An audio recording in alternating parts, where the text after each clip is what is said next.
Hey, it's Andrew Walton with Crushing Conversion, and if you've ever struggled to get signups for any sort of free offer, then you are in the right place, because in this video, I'm going to show you how we can increase signups for the webinar here on c3centricity.com, and how you can apply these same ideas in your own business to increase signups for whatever offer it is, whether it's an ebook, webinar, video series, or something else. So with that said, today I'm going to be looking at mainly the copy, not the design, for this particular video. So one of the first things that we have to pay attention to whenever you have an offer is, what is that offer called? Obviously, the name of something communicates a great deal of value before you've even begun to explain what that thing is. Not having the right name will leave people confused or indifferent, not interested in reading on, and the right name can increase the perceived value of your offer 10 times or even 100 times if you choose a really great name. One example of a great name would be something like the 4-Hour Workweek, or I Will Teach You to Be Rich. They are very unambiguous. It's very clear what the heck they are talking about with these names. There's a very strong benefit, and if that's something that you're interested in, and I think most people are interested in those things, which is another advantage, it has mass appeal, then in that case, you're going to want to read more.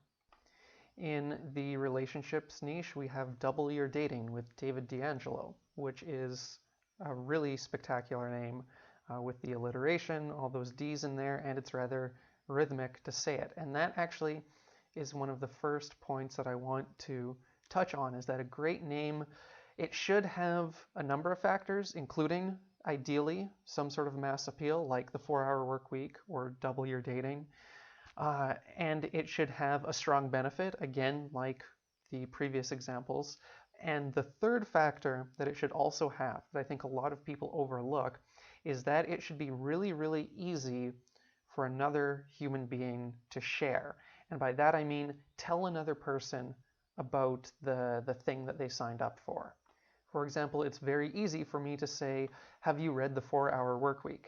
And that's immediately entering into potentially an interesting conversation. Or it's easy to say, I took this cool email series on doubleyourdating.com, or whatever it happens to be. In any case, those words are very easy to communicate to another person, and in this case, this is where I feel that we run into our first problem, because this Customer Centricity Champions webinar is a mouthful. It's quite hard to say. It is 10 massive syllables in length, and if you take the 7-word title, I Will Teach You to Be Rich, that comes into only 7 syllables, strangely enough. So these 3 words are very difficult to say, and I think would be quite difficult to communicate to another person. If you imagine in speech someone saying, hey, I was just on this Customer Centricity Champions webinar the other day, already there are some problems with that. Along with that, it's not immediately clear what the benefit is, which doesn't always have to be the case, but in an ideal case scenario, you do want the name of something to communicate the value of it. To put another way, you can think of the name as the thing that you're getting, as in you're getting a 4-hour work week, or you are doubling the number of dates you're going on, or you are becoming rich. I will teach you to be rich. And in this case, with Customer Centricity Champions, if you think, okay, what am I going to get? I'm getting customer centricity. There's not an obvious built-in benefit to that. So I think that the first thing that we need to do here is actually come up with a really strong name of the webinar. And just thinking off the top of my head, even something like Customer Champions webinar might even be an improvement, because it's easier to take in, because now it's only 6 syllables. Customer Champions is a little more rhythmic and musical, and there's a little bit of curiosity element in there. It's, well, what does Customer Champion mean?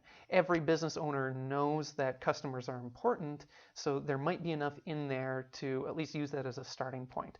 That being said, ideal case scenario, I would be completely objective in this case and willing to, in my own business, I'm willing to throw out anything that I do. Right now, what I do is called crushing conversion. If that wasn't working, or if for some reason I saw that my audience wasn't reacting positive to that, I have no emotional attachment to that name, and I would be willing to throw it out. I think it's a great name. It seems to be working, but as a business owner, my job is to objectively choose the thing that my audience is going to respond to. And the same thing is here. So I would look at some variations that aren't necessarily using the alliteration with the 3 or 2 C's in a row, and just some other more benefit-rich and easier to share names for this particular webinar. So next, one rule about writing, you can think of this as a bullet point. So it's a description or a bullet point. Writing this sort of text, usually the one way to do this better is to give what information and not how to information. So how to grow your business and you're going to increase demand and loyalty, those are things that people want. What people don't want is to do the work. They don't want the how to. They don't want better understanding. If you go to 99 or 100 business owners, 99 of them would not say that better understanding is the thing they want. They want the thing that the better understanding gets them. So by focusing in your bullet points or descriptions, etc., on what you get and what you get, increasing their demand and loyalty. And then what you can do is talk about something like a 3-step process or a system that you have, using words like the step-by-step or blueprint or process, the technique that you use. So it's not better understanding, it's another named item. So the result, the why you care, growing your business, the what you get, increasing demand and loyalty, and your how-to is some non-specific named concept. So instead of by better understanding your customers, it's using the XYZ system or technique or step-by-step process or blueprint, etc. That formula works really, really well in order to make really compelling bullet points, short descriptions, etc. This is sort of a debatable moment. I think that this is needlessly long. Other people would disagree. I think this bears testing. I would use a much shorter call to action myself, but that without testing, I can't say for sure that that's going to perform better. Just in general, using less text will allow you to use bigger sized text, which will draw attention to your call to action button. So that's the basis for this argument that I'm making, but it's worth A/B testing something like this. I know Neil Patel has used something like this to great effect, but that does not mean that certainly it will work in this case. And yeah, it doesn't draw as much attention as it probably could. So when we're looking at a word like this in Chief Catalyst, this is interesting because whenever you're building a community, building your tribe, so to speak, it is important to have your so-called secret language, words, expressions, etc., that you know as insiders, you know and understand that outsiders don't. So in this case, we have to think, are the people that we are driving to this page cold traffic, warm traffic? Have they been initiated? Do they understand the secret language? If they don't, then Chief Catalyst is going to be confusing. And it's in this context, it's not something that really inspires a lot of curiosity, or it doesn't sound like there's some hidden value that I want to uncover. It just doesn't make sense. It's like, I don't know what it is that you do. I don't understand what this in particular means. Whereas if you're sending this webinar to people who have been on your list and understand this language, then that's totally fine. It's reinforcing a bond that already exists. So this is something to play on a case-by-case basis. So for whenever you're creating landing pages on your own, as someone watching this video, this is something to keep in mind. Secret language is good, but how you introduce that secret language, you have to do so very tactfully and with a good understanding of what audience you're speaking to with each communication.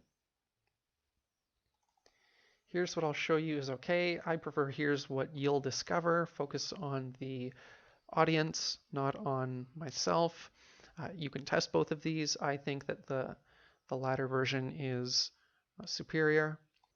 So here is a copy, I would say inaccuracy that a lot of people make. Using this sort of formula, YX, putting your customers at the heart of everything you do, is essential for Y, in this case, the success of your business. This sort of bullet or this sort of type of description or copy point usually ends up speaking to something that people don't really want. I don't want to know, my goal as a business owner, for example, isn't to know why putting customers at the heart of everything I do is important. What I want to know is how do I get more sales today? How do I get more leads today? And those sorts of things. It's another step removed, more talking about mindset or other strategic points that, yes, they're valuable, but you have to couch them within something that I want right now, that instant gratification that people want.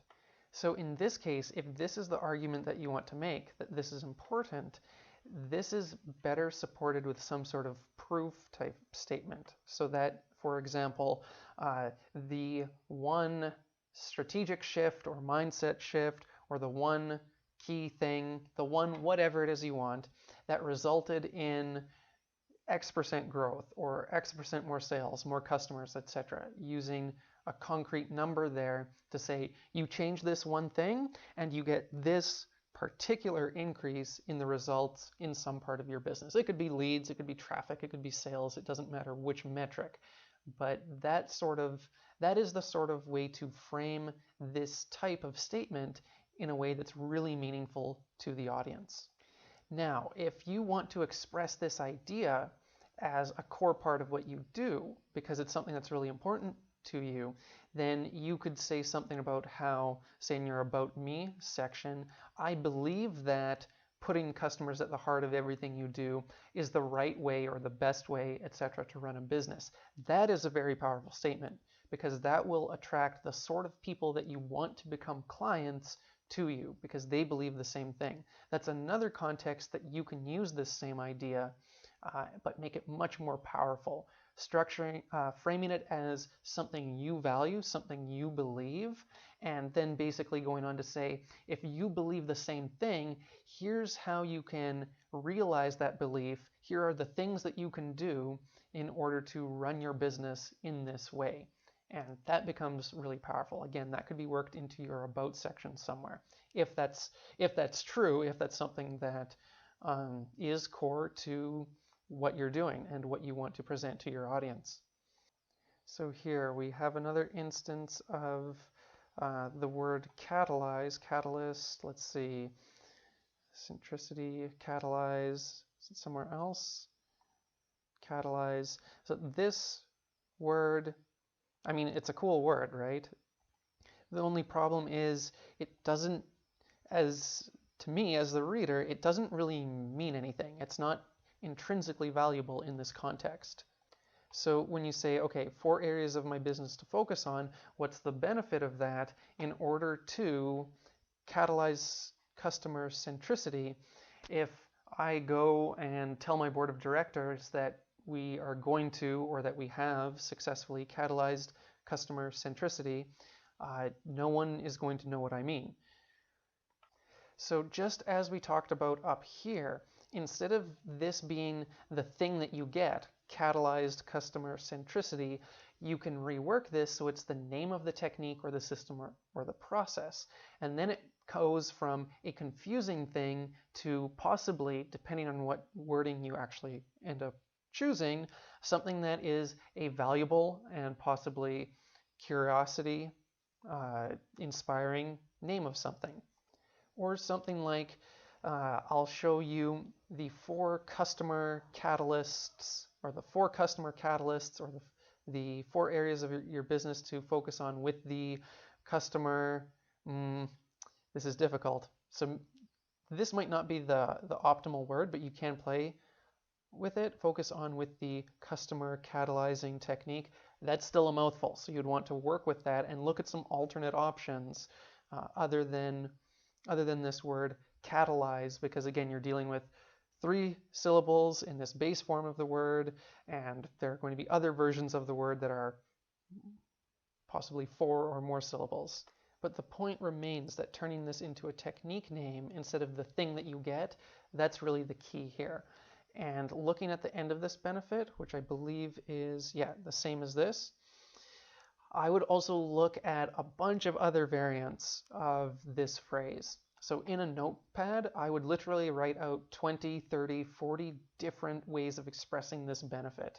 My suspicion is that increased customer demand and loyalty isn't the most powerful way to express this idea. There are going to be other ideas in the realm of increasing the number of sales, increasing the frequency of sales, decreasing attrition, and so on and so forth, that ultimately may sound better than this, or at the very least, you might come up with 4 or 5 really good variants that you can mix and match here, and then you won't be repeating yourself in different parts of the copy.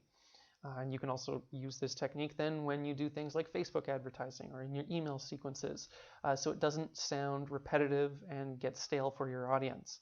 So that's the next thing. And here, the 5-step formula. 5-step formula is awesome. I hope that immediately implement isn't the main benefit. It's definitely part of the benefit, but the part that should be bold is whatever the main benefit is. So to identify, engage, and grow your perfect target audience, we have to go one level deeper. What does doing this get for the business owner? So I would say something more along the lines of my 5-step formula for, and then the thing that, the result that they're getting. And then only if you have space, you can add in this immediate implementation part. But my impression is that once you rework this part, there may not even be space for that. But this isn't the most important thing, so I wouldn't worry about this. Keep the idea for if you at some point have a long form sales page or sales letter or something like that, then you can have the whole thing. If you have a small bullet here, then I wouldn't be afraid of removing this in order to focus more on the perfect audience and the result of identifying and engaging and growing this perfect audience. Let's see what else there is. Okay, we're almost there. So, hi, this is me. I founded the company because I saw too many organizations struggle to, and then the rest of this is problematic. Or at least, again, if the audience is cold, if this isn't a hot audience or a very warm audience that really, really knows your secret language and what exactly this concept is, this is not going to mean something to cold traffic or people who haven't really gotten deep into your brand. First of all, walk the talk. These are, in most cases, sort of just throwaway words. You don't really need them. I mean, the thing that you want to focus on here is if you're seeing organizations struggling to, what's the result that they are struggling to get? And then you can talk about why that is the case. So let me just illustrate this with a completely ridiculous example. So hopefully I can get across the point of how the reader is going to take this particular text, these particular words, and process that they don't understand. So just imagine if you had landed on my website and said, I founded Crushing Conversion because I saw too many organizations struggling to implement the giant squid technique or something like that. Because it doesn't already mean something to me, maybe it's very valuable. Maybe the giant squid technique is exactly the thing that the user needs, but because they don't understand the value of it intuitively, it doesn't make sense based on the words that I've chosen to use. You're missing out on the opportunity to communicate more value to people here. If you do want to talk about something like this, then I would have a section that says, what is C3 centricity? What is customer, consumer, client centricity? And then you explain it. Customer, consumer, client centricity is X, Y, and Z. The benefits are A, B, and C, and this is what you can do next. And this sort of suffers from the same problem. Imagine if I said, now I want to help as many companies as I can, just like yours, to implement the giant squid technique in their business. This line doesn't catalyze their customer centricity, doesn't mean anything to the uninitiated audience member. And I hope you don't find it offensive that I use a ridiculous example, but I actually do this with my own copy.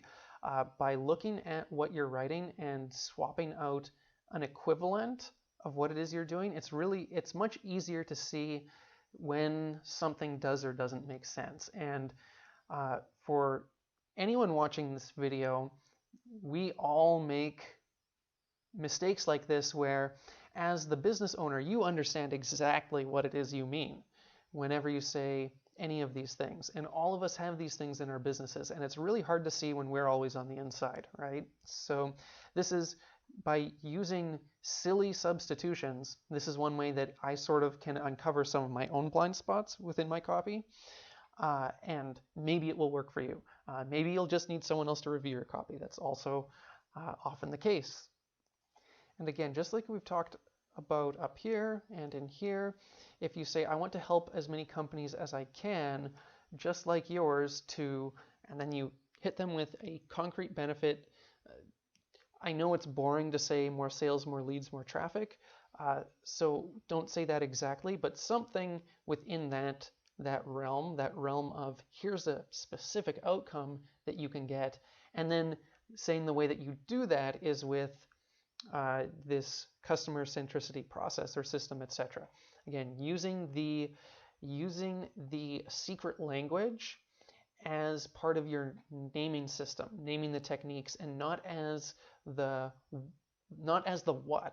what you're getting, but as the how you're getting it, the secret process. That's the approach that works really well, as I've probably talked about enough throughout this page.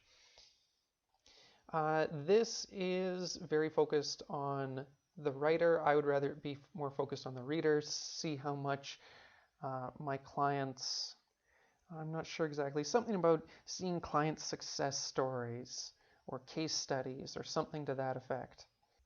My guess is that Denise, this is something that was written by the marketing team that hired her. This does not sound like the words that you yourself would choose.